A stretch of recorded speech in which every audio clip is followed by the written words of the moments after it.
السلام علیکم ورحمۃ اللہ۔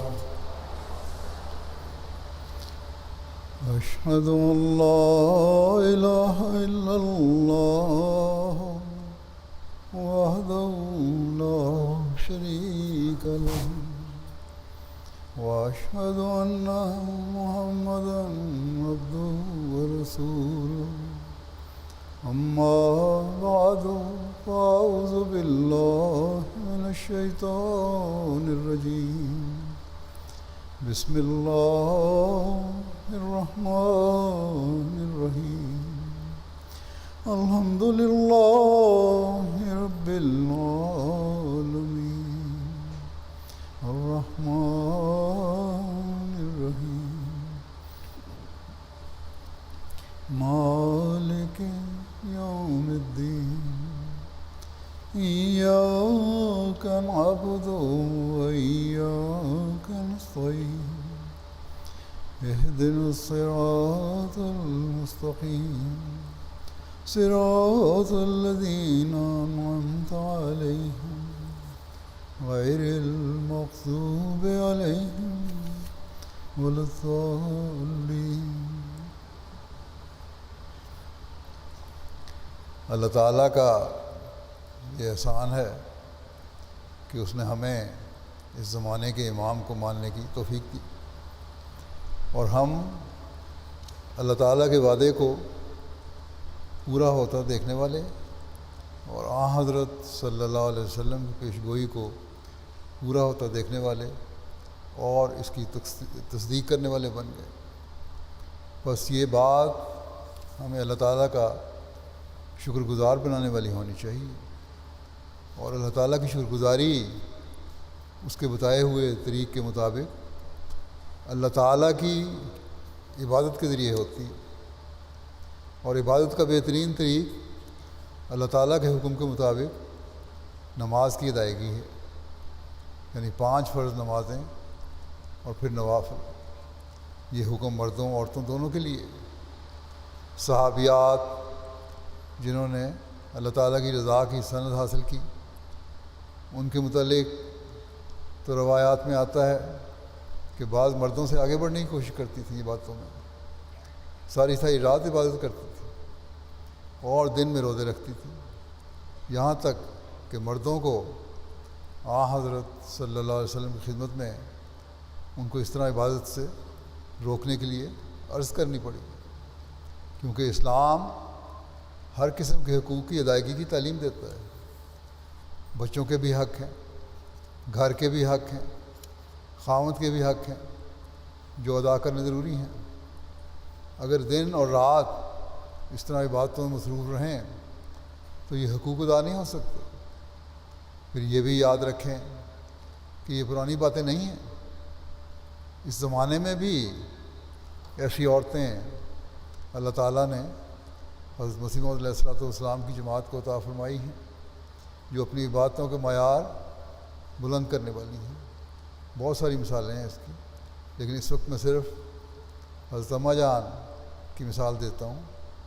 حضرت اماں جان نصرت جہاں بیگم صاحبہ، جن سے حضرت مسیح موعود علیہ السلام کی دوسری شادی ہوئی اللہ تعالیٰ کے حکم سے، اور ان سے اللہ تعالیٰ نے آپ کو مبشر اولاد دی، یعنی وہ اولاد جس کی خصوصیات کا اللہ تعالیٰ نے پہلے ہی آپ کو علم دے دیا تھا۔ پھر اللہ تعالیٰ کے فضل سے وہ اولاد ان خصوصیات کی حامل بن کر پیدا ہوئی۔ بہرحال اس وقت میں حضرت اماں جان کی عبادت کے معیار اور باقاعدگی اور اس کی دوسروں کو تلقین کا ذکر کرنا چاہتا ہوں۔ آپ کو عورتیں ملنے آیا کرتی تھیں، آپ کے بارے میں اکثر عورتوں نے بیان کیا کہ جب بھی ہم آپ کو ملنے جاتے تاکہ حضرت اماں جان کے روحانی اور علمی حمایت سے فائدہ اٹھائیں، یہ مجلس عورتوں کی عام باتوں اور گپ شپ اور ایک دوسرے کے متعلق منفی باتیں کرنے کی مجلس نہیں ہوا کرتی تھی، بلکہ روحانی اور علمی باتیں ہوتی تھیں۔ اور روایات بیان کرنے والی کہتی ہیں کہ دوران مجلس جب اذان کی آواز آتی تو حضرت اماں جان فوری وہ باتیں چھوڑ کر، حالانکہ وہ باتیں دینی باتیں ہو رہی ہوتی تھیں، روحانی باتیں ہو رہی ہوتی تھیں، سب باتیں ختم کر کے فرمایا کرتی تھی کہ میں اندر جا کے نماز پڑھ رہی ہوں، تم لوگ بھی نماز پڑھ لو۔ اور پھر نماز سے واپس آ کر پوچھتی کہ تم نے نماز پڑھی ہے؟ اکثر خواتین تو اللہ تعالیٰ کے فضل سے اللہ تعالیٰ کے ساتھ ایک خاص تعلق رکھنے والی تھیں۔ بعض دفعہ بعض خواتین اپنے چھوٹے بچوں کی وجہ سے عذر بھی پیش کر دیتی تھی۔ ایک خاتون ایسے ایک واقعہ کا ذکر کرتے ہوئے بیان کرتی ہیں کہ حضرت اماں جان اندر سے نماز پڑھ کر جب واپس آئیں تو پوچھا کہ نماز پڑھ لی؟ وہ خاتون کہتی ہیں کہ میری گود میں چھوٹا بچہ تھا اور بچے کے پیشاب وغیرہ کی وجہ سے شبہ تھا کہ میرے کپڑے گندے نہ ہوں، تو میں نے کہا کہ مجھے شبہ ہے شاید بچے کی وجہ سے میرے کپڑے صاف نہ ہوں، تو میں گھر جا کر نماز پڑھ لوں گی۔ اس پر حضرت اماں جان نے بڑی ناراضگی کا اظہار کیا کہ اپنے نفس کے بہانوں کو بچوں پر نہ ڈالا کرو، بچے اللہ تعالیٰ کا انعام ہوتے ہیں، ان کو انعام سمجھو اور انہیں اللہ تعالیٰ کی عبادت میں روک نہ بناؤ۔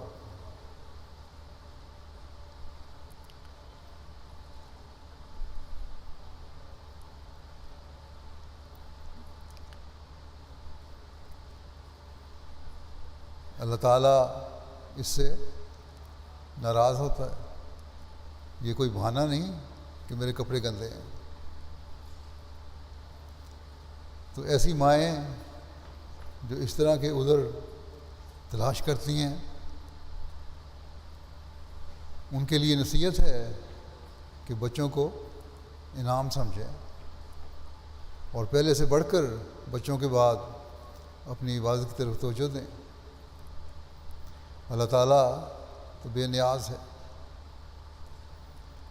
وہ جب دیکھے کہ یہ بچہ میری عبادت میں روک بن رہا ہے تو پھر وہ واپس بھی لے سکتا ہے، یا پھر کسی ایسی مشکل میں عورت کو ڈال سکتا ہے جو ساری عمر کے لیے بے چینی کا باعث بنے۔ صدر صاحبہ یہ دیکھ لیں، یا کوئی اگر کوئی مریض ہے تو پھر باہر لے جائیں۔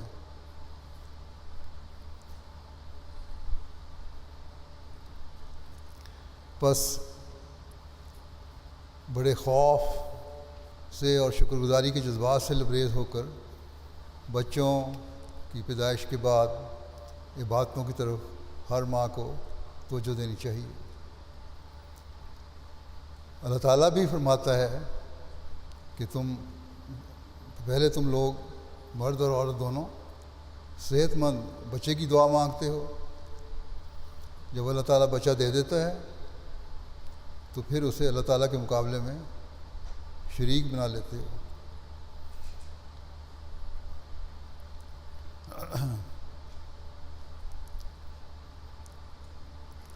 بچپن میں نہیں تو بڑے ہو کر بچے پھر ماں باپ کے مقابلے میں بھی کھڑے ہو جاتے ہیں اور دین سے بھی ہٹ جاتے ہیں۔ پھر لوگ خط لکھتے ہیں، افسوس کرتے ہیں کہ پتہ نہیں کیا ہوا، ہمارا بچہ بگڑ گیا، حالانکہ ان کو پتہ ہے کہ بچے کی بگڑنے کی وجہ ماں باپ کے رویے ہیں۔ ان کے اللہ تعالیٰ سے تعلق سے دوری ہے اور ان کے دین کی تربیت کی صحیح حق ادا نہ کرنے کی وجہ ہے۔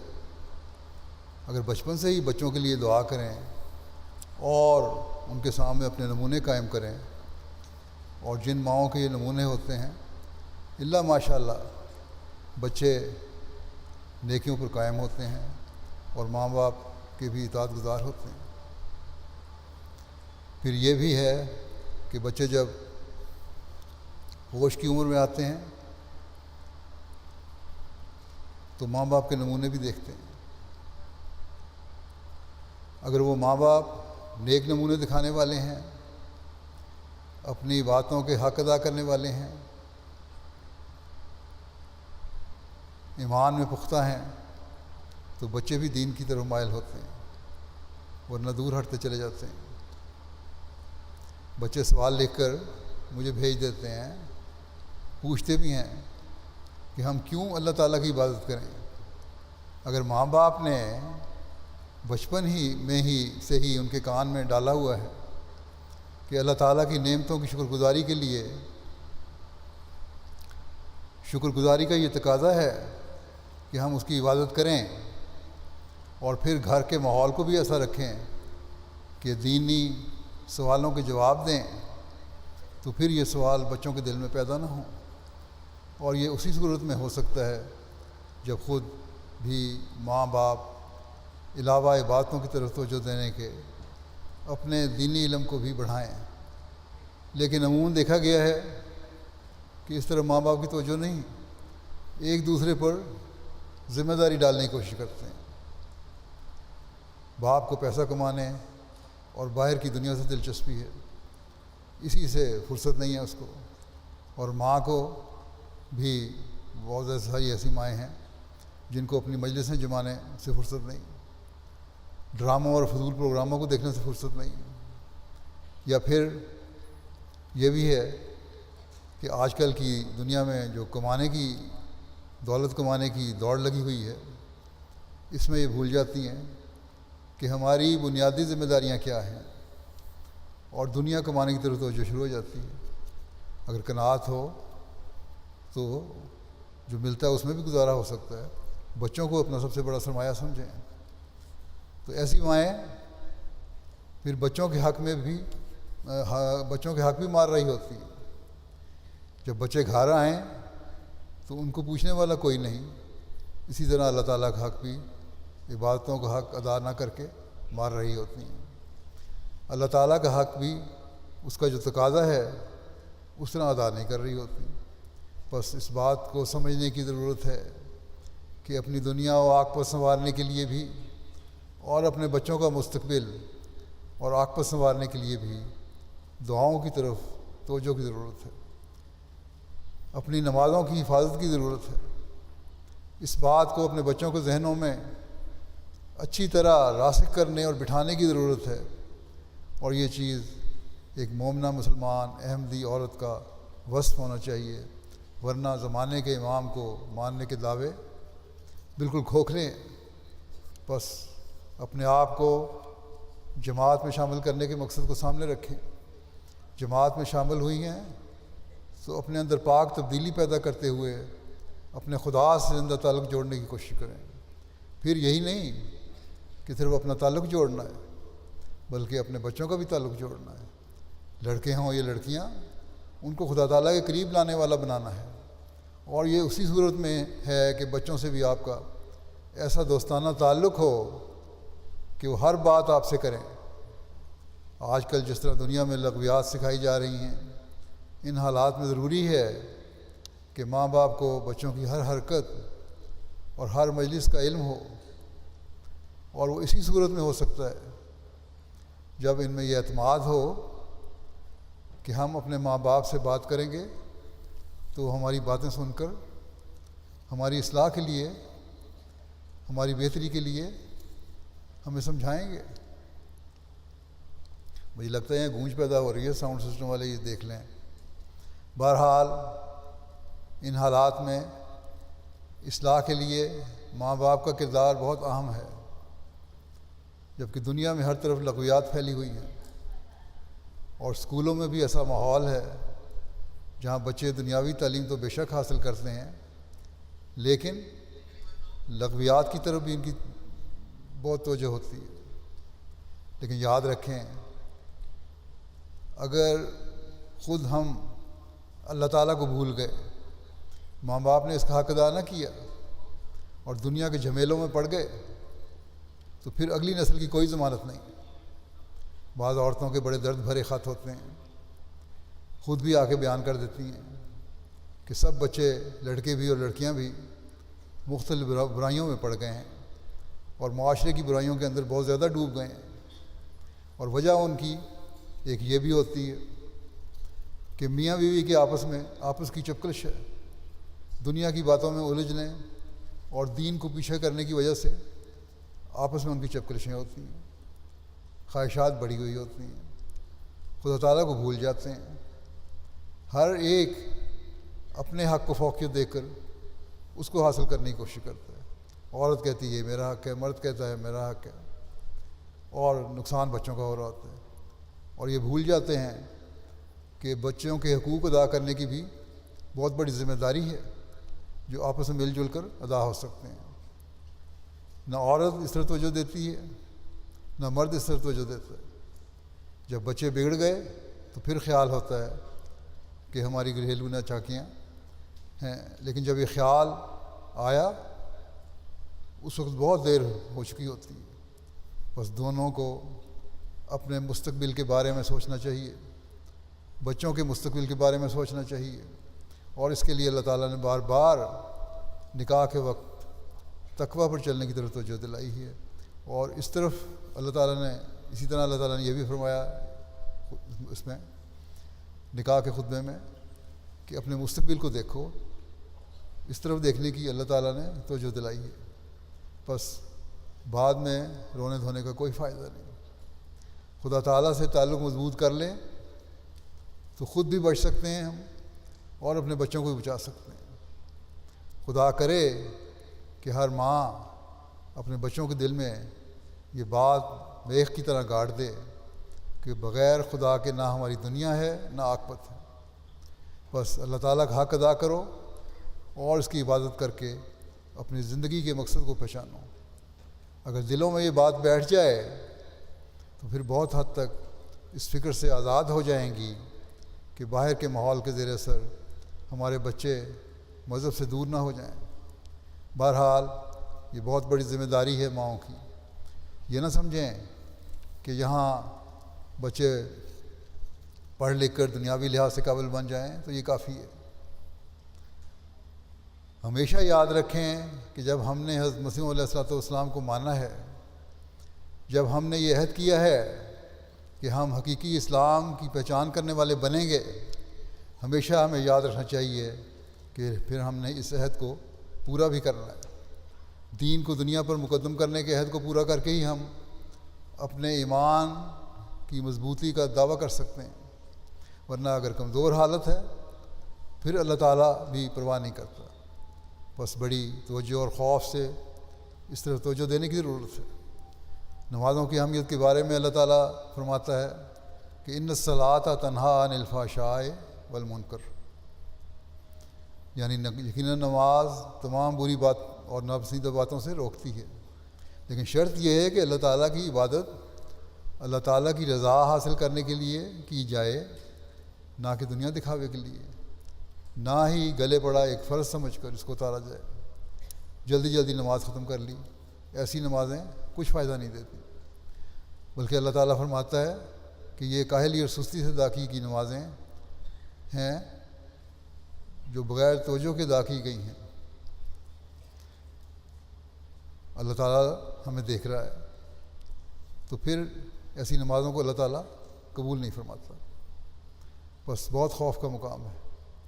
بے شک اللہ تعالیٰ کہتا ہے کہ میں نے جنوں انس کو اپنی عبادت کے لیے پیدا کیا ہے، لیکن ان کا حق بھی ہم نے ادا کرنا ہے.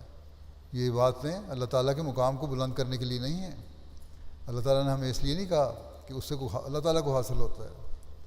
اللہ تعالیٰ کا مقام اس سے بلند نہیں ہوتا، بلکہ خود اس عبادت کرنے والے کی دنیا و عاقبت کو سنوارنے والی ہوتی ہیں یہ باتیں. کیونکہ دوسری جگہ اللہ تعالیٰ نے فرمایا ہے مجھے تمہاری باتوں کی ضرورت نہیں ہے بلکہ تمہیں ضرورت ہے. بس آپ جن کے ہاتھوں میں مستقبل کی نسلوں کو سنوارنے کی ذمہ داری ہے، آپ کا کام ہے کہ اپنی نمازوں کی بھی حفاظت کریں، اپنے آپ کو بھی خدا کی عبادت کرنے والا بنائیں، اور اپنے بچوں کے لیے بھی اپنے نمونے قائم کرتے ہوئے ان کی بھی نگرانی کریں تاکہ ان کو اللہ تعالیٰ سے تعلق پیدا ہو. یہ دیکھیں کہ یہ تعلق پیدا ہو رہا ہے کہ نہیں. ہر موقع پر آپ کو اس طرف توجہ دینے کی ضرورت ہے. بچوں کے بڑھنے کے ساتھ ساتھ، ان کی عمر کے ساتھ ساتھ اس طرح توجہ دینے کی ضرورت ہے کہ کس طرح ان کو دینی ماحول میں کس طرح ان کی دینی ماحول میں تربیت ہو رہی ہے اور کس حد تک ان کا دین سے تعلق پیدا ہو رہا ہے. اللہ تعالیٰ سے تعلق پیدا ہو رہا ہے۔ بعض لوگ اظہار کرتے ہیں، خاص طور پر مائیں یہ اظہار کرتی ہیں کہ اکثر یہ دیکھا گیا ہے کہ ایک عمر کے بعد بچے اس طرح دین کی طرف توجہ نہیں دیتے جس طرح پہلے دے رہے ہوتے ہیں۔ 13، 14، 15 سال کی عمر میں لڑکے لڑکیاں بہت حد تک دین سے تعلق رکھنے والے ہوتے ہیں، لیکن جب اب جوانی کی عمر کو پہنچتے ہیں تو ایک دم جماعت سے بھی ہٹ جاتے ہیں، دین سے بھی ہٹ جاتے ہیں، اللہ تعالیٰ سے بھی دور ہو جاتے ہیں اور معاشرے کے گند میں پڑ جاتے ہیں۔ بعض بچے بلوغت کی عمر کو پہنچ کر جب یہاں کا قانون آزادی دے دیتا ہے تو گھروں سے نکل بھی جاتے ہیں، اس میں لڑکیاں بھی شامل ہیں، لڑکے بھی شامل ہیں۔ بہرحال یہ جو ماں باپ کہتے ہیں کہ پتہ نہیں کیا ہوتا ہے، جیسا کہ میں نے پہلے کہا، اس کی وجہ یہی ہے کہ بچوں سے صحیح تعلق ماں باپ نہیں رکھتے، اور ایک عمر کے بعد پھر بچے باہر کے ماحول سے متاثر ہو کر اپنے خاندانی عزت اور وقار اور اپنے گھر کی عزت اور وقار کو بھول جاتے ہیں، خدا تعالیٰ کو بھول جاتے ہیں، اور یہی سمجھتے ہیں کہ جو باہر کی دنیا ہے وہی اصل دنیا ہے، اور اسی کو حاصل کرنے کے لیے ہمیں اپنی کوشش کرنی چاہیے۔ یہ ٹھیک ہے کہ اللہ تعالیٰ کی محبت بھی اللہ تعالیٰ کے فضل سے ہی ہوتی ہے، لیکن اس کے لیے بھی دعا کی کرنے کی ضرورت ہے، اس کے لیے بھی اللہ تعالیٰ سے مدد مانگنے کی ضرورت ہوتی ہے۔ اگر ماں یا باپ یا ان میں سے کوئی ایک بھی اپنے نمونے قائم کر کے تربیت کی طرف توجہ نہیں دے رہا اور بچوں کے لیے دعا نہیں کر رہا تو پھر بچوں کے بگڑنے کے امکانات زیادہ ہو جاتے ہیں۔ بس یہ ہمیشہ یاد رکھیں کہ اس طرف ہمیشہ توجہ دینے کی ضرورت ہے۔ پھر گھروں کے ماحول کو جب آپ پاک کر لیں گی تو پھر آپ اس کوشش میں بھی رہیں گی کہ زمانے کی لغویات اور فضولیات اور بدعات آپ کے گھروں پر اثر انداز نہ ہوں، کیونکہ یہی چیزیں ہیں جو ان پاک تبدیلیوں کی کوششوں کو ختم کر دیتی ہیں، گھن کی طرح کھا جاتی ہیں۔ یہاں اس معاشرے میں جس کو آج کل تہذیب یافتہ معاشرہ سمجھا جاتا ہے، حالانکہ یہاں کی ہر چیز تہذیب یافتہ نہیں، ترقی یافتہ ملکوں کی بعض باتیں ایسی سکھائی جاتی ہیں جو آزادی کے نام پر تہذیب سے دور لے جانے والی ہیں، اخلاق سے دور لے جانے والی ہیں، برائیوں میں ڈالنے والی ہیں۔ یہی لوگ جو یہاں کے بعض بڑے ترقی یافتہ لوگ کہلاتے ہیں، لاہ و لعب میں پڑے ہوئے ہیں اور برائیوں میں پڑے ہوئے ہیں، اور ان برائیوں کو یہ آزادی سمجھتے ہیں۔ آزادی خیال اور آزادی ضمیر کے نام پر سڑکوں، گلیوں، بازاروں میں بیہودہ حرکتیں ہو رہی ہوتی ہیں۔ آج کل گرمی کے دن ہیں تو آپ دیکھیں گے کہ نہ ہونے کے برابر لباس ہے۔ ان ننگے لباسوں کو یہ لوگ، یہ دنیا دار تہذیب کہتے ہیں، آزادی کہتے ہیں۔ اور فرانس وغیرہ میں تو اب اس کی پابندی ہے کہ اگر ہمارے ملکوں میں رہنا ہے تو ہماری طرح بنو، کسی قسم کا حجاب بھی منع ہے۔ حالانکہ انہی ملکوں میں چند سو سال پہلے یا کچھ دہائیاں پہلے بھی شرافت تھی تو اکثریت ڈھکے ہوئے لباس پہنا کرتی تھی، ان کے لباس مناسب ہوتے تھے۔ اب کہنے کو تو یہ کہتے ہیں کہ ہم بڑے تہذیب یافتہ ہیں، ہم ترقی یافتہ ممالک میں شامل ہیں، اور اس وجہ سے ہم بڑی ترقی کر گئے ہیں، لیکن یہ ننگ جو ہے ان کو تہذیب سے دور لے جا رہا ہے۔ جو اس تہذیب سے دور لے جا رہا ہے جو برائیوں کو روکنے والی ہے۔ غیر ترقی یافتہ ملکوں میں جنگلوں میں رہنے والے لوگوں کی حالت جب ہم دیکھتے ہیں، جب وہ لباس نہیں پہنتے یا کم لباس ہوتا ہے، انہیں یہی لوگ غیر تہذیب یافتہ کہتے ہیں۔ ٹھیک ہے، ان کی علمی قابلیت اتنی زیادہ نہیں ہوتی، لیکن پھر بھی ان میں تہذیب ہے، اپنے مطابق تو ان کی تہذیب ہے۔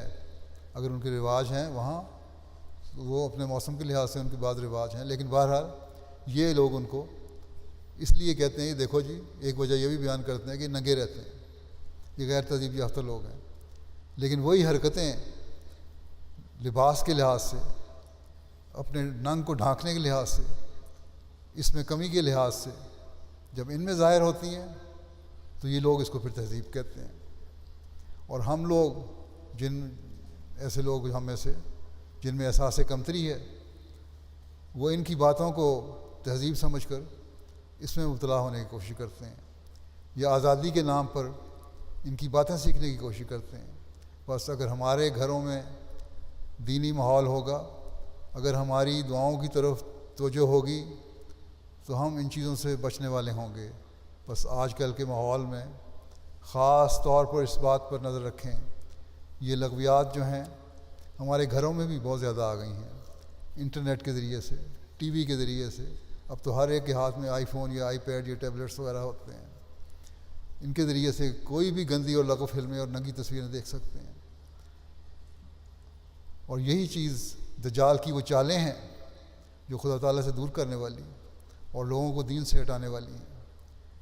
دنیا داروں کی طرف سے یہ کہا جاتا ہے کہ ہم تو یہ باتیں اس لیے سکھاتے ہیں کہ بچوں کو جنسی تعلقات کا پتہ لگے تاکہ وہ ان برائیوں سے بچ سکیں. حالانکہ بچنے کے بجائے وہ جس عمر میں سکھائی جاتی ہیں یہ باتیں، اس عمر میں بعض دفعہ بچوں کے ذہنوں میں سوال اٹھتے ہیں کہ یہ باتیں کیوں ہمیں سکھائی جا رہی ہیں، ہمیں جس کا پتہ ہی نہیں ہے.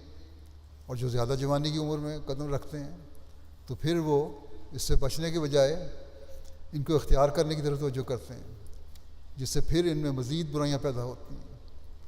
بس یہ چیزیں ہیں جو ہمارے اخلاق کو بھی تباہ کر رہی ہیں اور ہمیں دین سے بھی دور ہٹا رہی ہیں.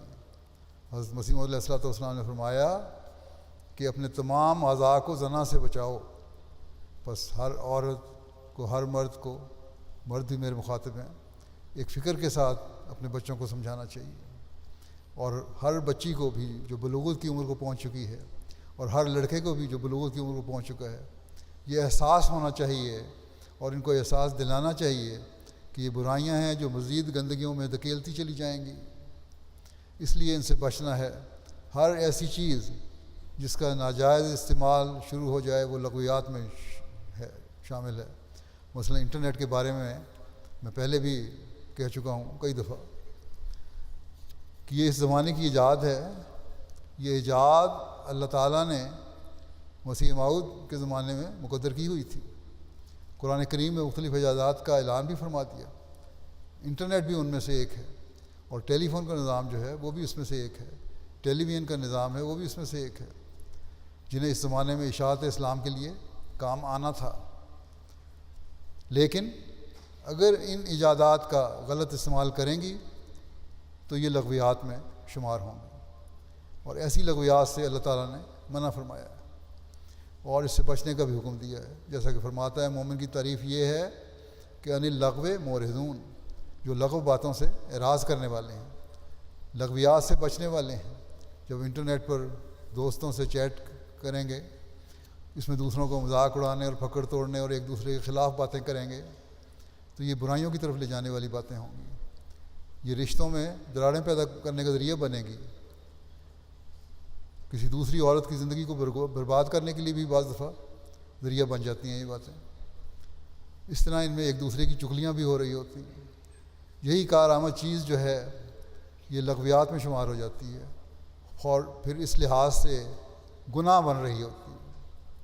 پھر آج کل موبائل پر ٹیکسٹ پیغامات دیے جاتے ہیں، واٹس ایپ پر اور میسیج اور وائبر اور ساری قسم کی سائٹس بنی ہوئی ہیں.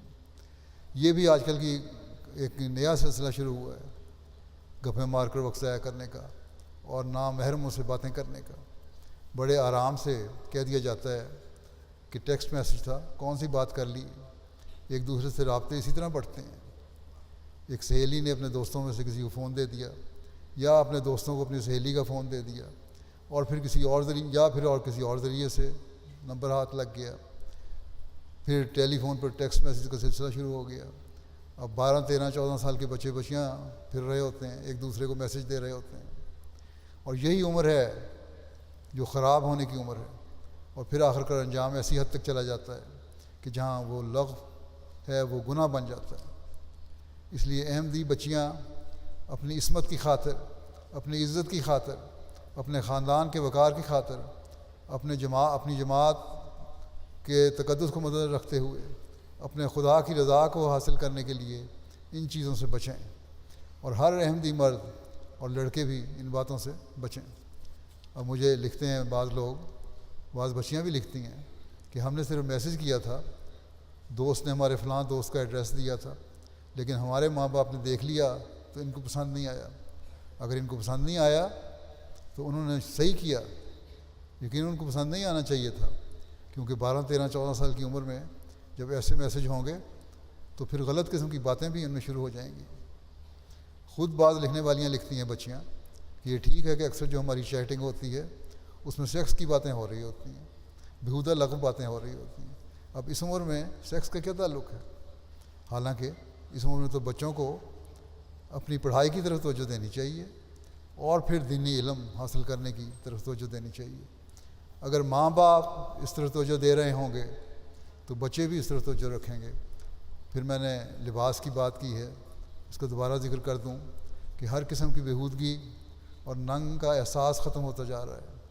ماں باپ کہہ دیتے ہیں کوئی بات نہیں، بچیاں ہیں، فیشن کرنے کا شوق ہے، کر لیں، کیا حرج ہے، ٹھیک ہے فیشن کریں، لیکن فیشن میں جب لباس ننگے پن کی طرف جا رہا ہو تو وہاں بہرحال روکنا چاہیے۔ اسی طرح بعض دفعہ دین کے نام پر بھی فیشن ہو جاتا ہے جو غلط ہے۔ مثلا دین کے نام پر فیشن کیا ہے؟ برقع ہے، برقعے میں جو کوٹ پہنا جاتا ہے وہ اس قدر تنگ ہوتا ہے کہ مردوں کے سامنے جانے کے قابل ہی نہیں ہوتا، تو ایسے فیشن بھی منع ہے۔ برقعے کا کوٹ ڈھیلا ڈھالا ہونا چاہیے، نہ کہ یہ کہ بالکل جسم کے ساتھ چمٹا ہو، کیونکہ پھر نہ یہ دین رہے گا اور نہ یہ دین میں فیشن کی اس حد تک اجازت رہے گی جس سے عورت کی حیا قائم رہے، کیونکہ یہ بے حیائی بن جائے گی۔ پھر آہستہ آہستہ سارے حجاب اٹھ جائیں گے، اور اسلام حیا کا حکم دیتا ہے۔ بس اپنی حیا اور حجاب کا خیال رکھیں اور اس کی حدود میں رہتے ہوئے جو فیشن کرنا ہے کریں۔ فیشن سے منع نہیں کیا جاتا، لیکن فیشن کی بھی کوئی حدود ہوتی ہیں، اس کا بھی خیال رکھیں۔ فیشن کا اظہار اپنے گھر والوں اور شریف عورتوں کی مجلسوں میں کریں، بازار میں اور باہر ایسی جگہوں پر جہاں مردوں کا سامنا ہو وہاں فیشن کے اظہار ایسے نہیں ہونے چاہیے جس سے بلا وجہ کی برائیاں پیدا ہونے کا امکان ہو۔ اسلامی پردے کی تعریف قرآن کریم نے بڑی کھول کر بیان کر دی ہے، اس کو پڑھیں، اس پر عمل کریں۔ اس بارے میں پہلے بھی کئی دفعہ کہہ چکا ہوں، مجھ سے پہلے خلفاء بھی اس بارے میں سمجھا چکے ہیں، اس پر ہمیں عمل کرنا چاہیے۔ یہ جماعت احمدیہ کا موقف نہیں ہے، یاد رکھیں۔ بعض لوگ کہتے ہیں جماعت بڑی سختی کرتی ہے، یہ قرآن کریم کی تعلیم ہے کہ اپنے پردے کا خیال رکھو، اپنے سروں کو ڈھانپو، اپنے چہروں کو ڈھانپو، اپنے جسم کو ڈھانپو، اور کوئی زینت کی چیز نظر نہ آئے۔ چادر سے بھی اگر کسی نے پردہ کرنا ہے، سر اور بال ڈھکے ہوں، گال ڈھکے ہوں، تھوڑی ڈھکی ہو، سینہ ڈھکا ہو، پھر ہی وہ صحیح پردہ ہے، نہیں تو وہ صحیح پردہ نہیں ہے۔ حکم تو اللہ تعالیٰ کا حیا کو قائم رکھنے کے لیے اور اپنی عزت اور عصمت کو قائم رکھنے کے لیے یہاں تک ہے کہ عورت مردوں سے بات بھی ایسے رنگ میں کرے، ایسے لہجے میں کرے جس سے کسی قسم کی نرم آواز کا اظہار نہ ہو، تاکہ مردوں کے دل میں بھی کبھی غلط خیال پیدا نہ ہو۔ کجا یہ کہ مردوں سے کھلے عام میل جول رکھا جائے یا دوستیاں کی جائیں۔ ایک عمر کے بعد بچیاں اپنے کلاس فیلو اور اسکول فیلو لڑکوں سے بھی ایک حجاب پیدا کریں، جب بھی ضرورت ہو پڑھائی کے تعلق سے تو حجاب کے اندر رہتے ہوئے بات کرنی چاہیے، اور لڑکیوں کو خود بھی اس بات کا خیال رکھنا چاہیے، اور ماں باپ کو بھی، خاص طور پر مائیں جو ہیں ان کو اس بات کی نگرانی کرنی چاہیے، اور بچیوں کو سمجھاتے بھی رہنا چاہیے، اور دلیل سے ان سے بات کریں تو بچیاں سمجھ جاتی ہیں۔ ایک عمر کے بعد اگر لڑکی دوسرے گھر میں جاتی ہے، کسی اپنے دوست کے گھر میں جاتی ہے یا رشتہ داروں کے گھر میں بھی جاتی ہے تو محرم رشتوں کے ساتھ جائے، اور جس گھر میں کسی سہیلی کے بھائی کسی وقت موجود ہوں تو خاص طور پر ان اوقات میں ان گھروں میں نہیں جانا چاہیے جبکہ بڑے بھی وہاں موجود نہ ہوں۔ پھر بعض جگہ یہ بھی ہوتا ہے کہ کوئی احساس نہیں دلایا جاتا، تو جو کلاس فیلو لڑکے ہوتے ہیں وہ گھروں میں بڑی عمر تک آتے چلے جاتے ہیں۔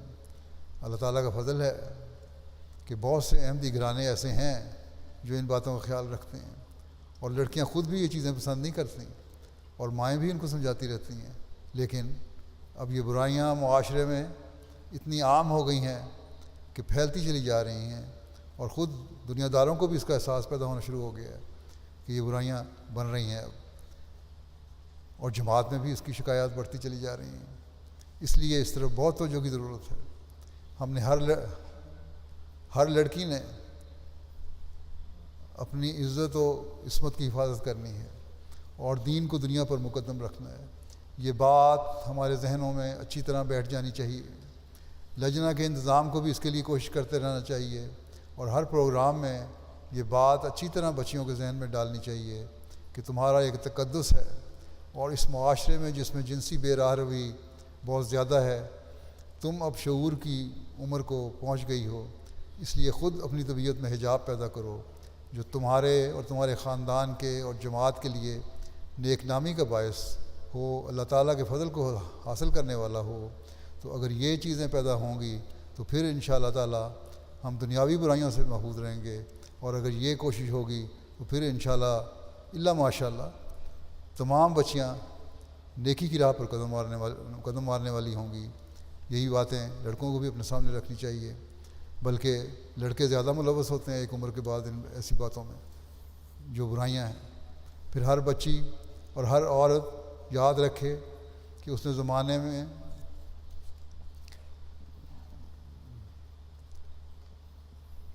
حضرت مسیح موعود علیہ السلام کو مان کر اسلام کی تعلیم پر عمل کرنے کے عہد کی تجدید کی ہے۔ یہ عہد کیا ہے کہ اپنے آپ کو دوسروں سے ممتاز کروں گی، میرے میں اور دوسروں میں ایک فرق نظر آئے گا، کوئی انگلی ہماری طرف اس اشارے کے ساتھ نہیں اٹھ سکتی کہ یہ لڑکی بڑی دنیا دار ہے، دین سے ہٹی ہوئی ہے اور لغو حرکات کرنے والی ہے۔ ہر عورت بھی اگر اس کا خیال رکھے گی کہ میں نے زمانے کے امام کے ساتھ ایک عہد کیا ہے، میں نے اپنے اندر پاک تبدیلی پیدا کرنی ہے، اپنی اولاد کے اندر بھی پاک تبدیلی پیدا کرنی ہے، اور اس کے لیے اپنی کوشش کرنی ہے، تو انشاءاللہ تعالیٰ ایسی عورتیں اور ایسی بچیاں معاشرے میں ایک مقام حاصل کرنے والی ہوں گی۔ اور جیسا کہ اللہ تعالیٰ نے وعدہ فرمایا ہے، ان کوششوں کے ساتھ جب اللہ تعالیٰ کے آگے جھکتے ہوئے اس کی عبادت کرنے والی ہوں گی، تو پھر اللہ تعالیٰ ہم میں وہ پاک تبدیلیاں پیدا کر دے گا، آپ کی اولادوں میں وہ پاک تبدیلیاں پیدا کر دے گا، جس سے آپ کو معاشرے میں ایک مقام حاصل ہوگا، جہاں آپ کا اور آپ کے بچوں کا نام بڑے احترام سے لیا جائے گا۔ خدا تعالیٰ ہم سب کو یہ مقام حاصل کرنے کی توفیق عطا فرمائے جو ہماری آئندہ نسلوں کی پاکیزگی کی ضمانت ہو، اور ہم اس زمانے کے امام سے کیے ہوئے عہد کو پورا کرنے والے ہوں۔ آخر میں حضرت مسیح موعود علیہ السلام کا ایک اقتباس پیش کرتا ہوں۔ حضرت مسیح موعود علیہ السلام فرماتے ہیں، اس سلسلے میں داخل ہو کر تمہارا وجود الگ ہو اور تم بالکل ایک نئی زندگی بسر کرنے والے انسان بن جاؤ، جو کچھ تم پہلے تھے وہ نہ رہو۔ یہ مت سمجھو کہ تم خدا تعالیٰ کی راہ میں تبدیلی کرنے سے محتاج ہو جاؤ گے یا تمہارے بہت سے دشمن ہو جائیں گے، نہیں، خدا کا دامن پکڑنے والا ہرگز محتاج نہیں ہوتا، اس پر کبھی برے دن نہیں آ سکتے۔ خدا جس کا دوست اور مددگار ہو، اگر تمام دنیا اس کی دشمن ہو جائے تو کچھ پرواہ نہیں۔ مومن اگر مشکلات میں پڑے تو ہرگز تکلیف میں نہیں ہوتا، بلکہ وہ دن اس کے لیے بہشت کے دن ہوتے ہیں۔ خدا کے فرشتے ماں کی طرح اسے گود میں لے لیتے ہیں۔ مختصر یہ کہ خدا خود ان کا محافظ و ناصر ہو جاتا ہے۔ یہ خدا جو ایسا خدا ہے کہ علی کل شیء قدیر ہے، وہ عالم الغیب ہے، وہ حی و قیوم ہے، اس خدا کا دامن پکڑنے سے کوئی تکلیف پا سکتا ہے؟ کبھی نہیں۔ خدا تعالیٰ اپنے حقیقی بندے کو ایسے وقتوں میں بچا لیتا ہے کہ دنیا حیران رہ جاتی ہے۔ حقیقی بندہ بننا شرط ہے۔ بس ہمیشہ یاد رکھیں کہ جب ہم نے دین کو دنیا پر مقدم کرنے کا عہد کیا ہے تو حضرت مسیح علیہ السلام نے فرمایا کہ اگر تم نے حقیقت میں اس عہد کو پورا کیا ہے تو اللہ تعالیٰ تمہارا نگہبان ہوگا اور تمہیں بچا لے گا۔ دنیا سے ڈرنے کی ضرورت نہیں، دنیا سے متاثر ہونے کی کوشش نہ کرو، بلکہ یہ کوشش کرو کہ ہر عورت اور ہر بچی یہ کوشش کرے کہ اس نے دنیا کو متاثر کرنا ہے، دنیا کو اللہ تعالیٰ کے قدموں میں لے کے آنا ہے۔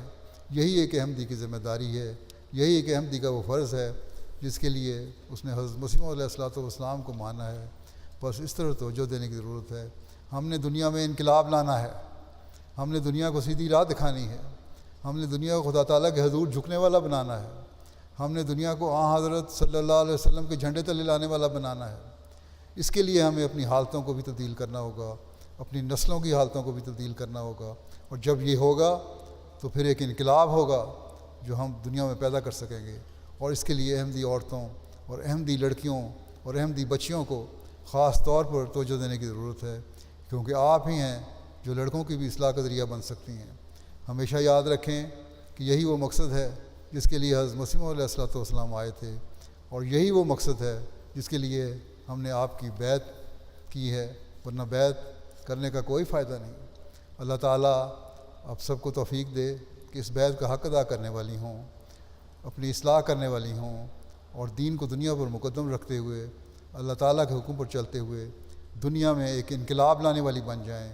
اللہ تعالیٰ کرے کہ ایسا ہی ہو۔ اب دعا کر لیں۔